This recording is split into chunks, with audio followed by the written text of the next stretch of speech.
Assalamu alaikum wa rahmatullahi wa barakatuh mes chers frères et sœurs. Aujourd'hui, Inch'Allah, nous allons voir que la plénitude du plaisir réside dans la perfection du bien-aimé et de son amour. Mes chers frères et sœurs en islam, l'homme sage doit prêter attention à une vérité essentielle. Comprendre que la plénitude du plaisir, de la joie, du bonheur, de la béatitude du cœur, ainsi que l'exultation de l'âme dépendent de deux choses. La première, reconnaître la perfection et la beauté du bien-aimé en lui-même et réaliser qu'il possède l'entier mérite d'être préféré à quiconque dans cet amour, et la seconde, rendre parfait son amour en déployant tous les efforts pour l'aimer à sa juste valeur, privilégier sa proximité et faire du désir de l'atteindre la quête essentielle de la vie.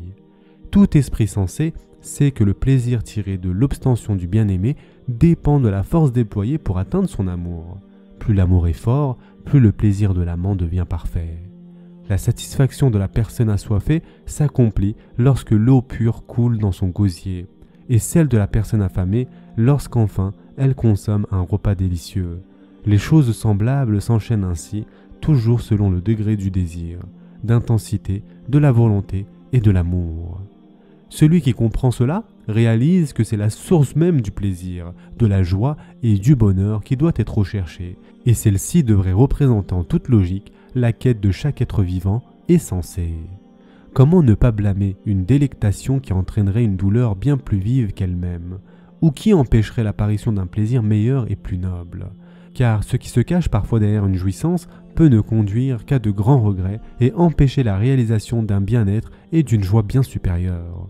En revanche, le plaisir est louable s'il permet d'atteindre un enchantement plus sublime, caractérisé par la permanence et la stabilité, sans aucune forme de trouble ou de peine. La description de ce plaisir-là est assurément celui de l'au-delà, le bonheur et la douceur de la vie éternelle. Comme Allah Azza wa Jal dit dans le Coran, « Mais vous préférez plutôt la vie présente, alors que l'au-delà est meilleur et plus durable. » Surat Al-Ala, versets 16 et 17. D'ailleurs, dans le Coran, les magiciens dirent à Pharaon, lorsque la foi pénétra leur cœur, « Par celui qui nous a créés, dirent-ils, nous ne te préférerons jamais à ce qui nous est parvenu comme preuve évidente. Décrète donc ce que tu as décrété, tes décrets ne touchent que cette présente vie. Nous croyons en notre Seigneur afin qu'il nous pardonne nos fautes ainsi que la magie à laquelle tu nous as contraints. Et Allah est meilleur et éternel. » Surat Taha, versets 72 et 73. Allah Azza wa Jal a créé les créatures afin de leur accorder une béatitude permanente dans la demeure de l'éternité. Quant à ce monde éphémère, ses voluptés ne sont jamais ni pures ni durables, contrairement à ceux de l'au-delà dont on jouit éternellement, dans un bonheur enchanteur, exempt de toute souillure et de toute douleur. Les âmes y trouveront alors ce qu'elles désirent et ce qui réjouit les yeux pour l'éternité. Nulle âme ne sait ce qu'Allah Azza wa Jal a réservé pour ses serviteurs en termes de réjouissance, comprenant ce que nul œil n'a vu, nulle oreille n'a entendu et ce qui n'a jamais effleuré le cœur d'un être humain. C'est ce qu'entendait celui qui conseillait son peuple.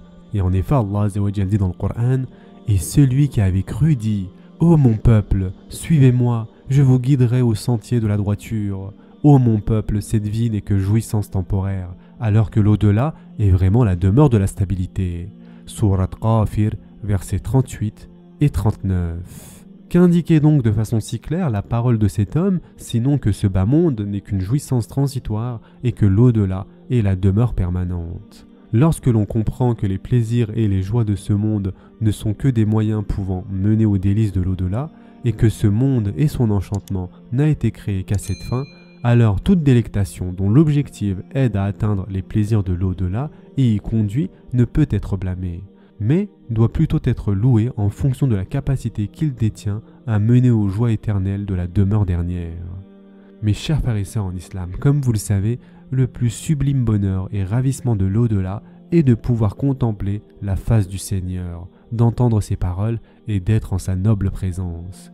Comme cela est établi dans le hadith authentique sur la vision divine dans lequel le prophète sallallahu alayhi wa sallam a dit « Par Allah, rien ne leur est plus cher que de le contempler. » Dans un autre hadith, il est rapporté que lorsqu'il se manifestera à eux et qu'ils le verront, toutes les autres jouissances qu'ils auraient pu vivre auparavant seront oubliées.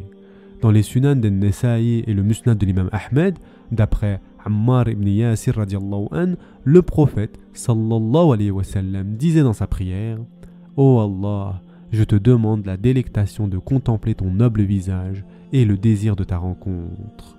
Celui qui a compris cela, c'est alors que ce qui provoque l'exaltation la plus intense qui puisse exister est l'ultime joie de connaître Allah Azza wa Jal et le plaisir infini de son amour. C'est en cela que réside le paradis terrestre à son bonheur suprême. Comparer les plaisirs éphémères de ce bas monde à cette réalité revient à comparer une goutte d'eau à un océan.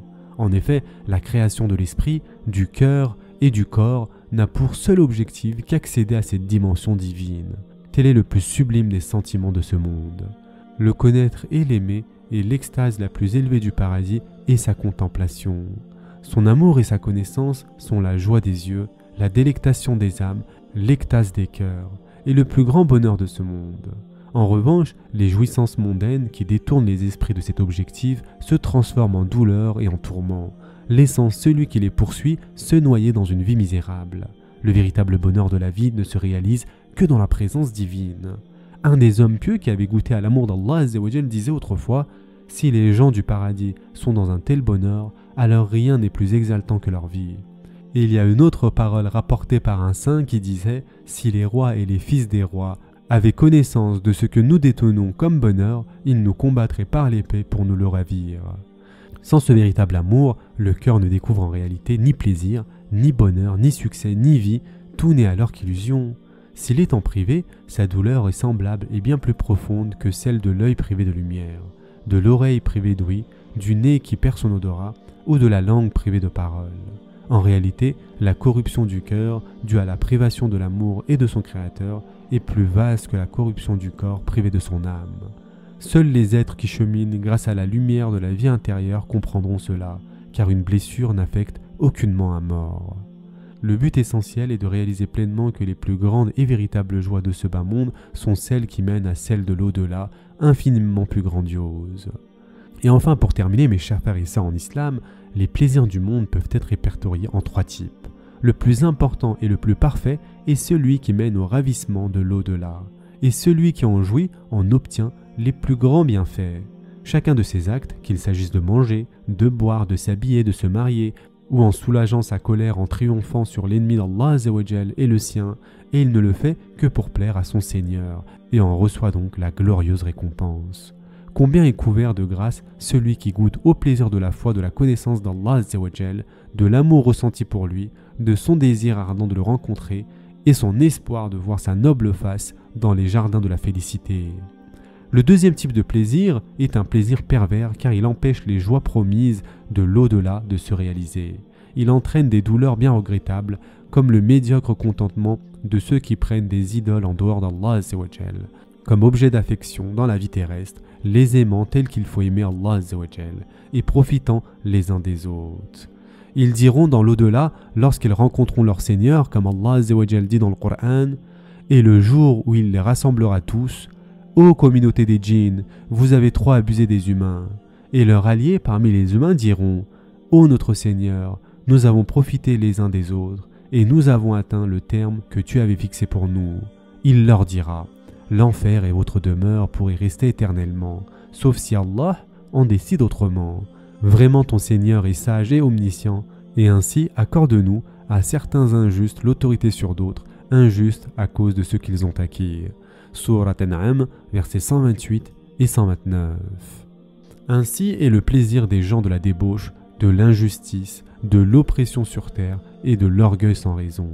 Ces fausses joies ne sont en vérité qu'une ruse d'Allah Azza wa Jal pour leur faire goûter de plus grandes douleurs et les priver des plaisirs les plus parfaits, semblables à celui qui offre à quelqu'un un mets délicieux, empoisonné pour le conduire à sa perte. Et en effet, Allah subhanahu wa ta'ala a dit: ceux qui traitent de mensonges nos enseignements, nous allons les conduire graduellement vers leur perte par des voies qu'ils ignorent, et je leur accorderai un délai, car mon stratagème est solide. Sourate Al-A'raf, versets 182 et 183. Certains des pieux prédécesseurs ont dit en l'interprétant que chaque fois qu'ils commettent un péché, nous leur accorderons une grâce. Et en effet, Allah Azza wa Jal dit: puis lorsqu'ils eurent oublié ce qu'on leur avait rappelé, nous leur ouvrîmes les portes donnant sur toute chose, c'est-à-dire l'abondance. Et lorsqu'ils eurent exulté de joie en raison de ce qui leur avait été donné, nous les saisîmes soudain et les voilà désespérés. Ainsi fut exterminé le dernier reste de ces injustes. Et louange à Allah, Seigneur de l'univers. Surat An'am, versets 44 et 45. Et Allah Azza wa Jal dit à propos de ces plaisirs, pense-t-il que ce que nous leur accordons en biens et en enfants soit une avance, que nous nous empressons de leur faire sur les biens de la vie future? Au contraire, ils n'en sont pas conscients. Surat Al-Mu'minun, versets 55 et 56. Et à leur sujet, Allah subhanahu wa ta'ala a dit que leurs biens et leurs enfants ne t'émerveillent point. Allah ne veut par là que les châtier dans la vie présente et que les voir rendre péniblement l'âme en état de mécréance. Surat At-Tawbah, verset 55. Le troisième type est un plaisir qui ne conduit ni à une joie dans l'au-delà, ni à une peine. Il n'empêche certes pas le plaisir essentiel de l'au-delà, mais peut en revanche entraver sa plénitude. C'est le plaisir permis qui ne contribue pas à obtenir l'ivresse de l'au-delà. Sa nature est éphémère et n'apporte pas de valeur significative à l'âme.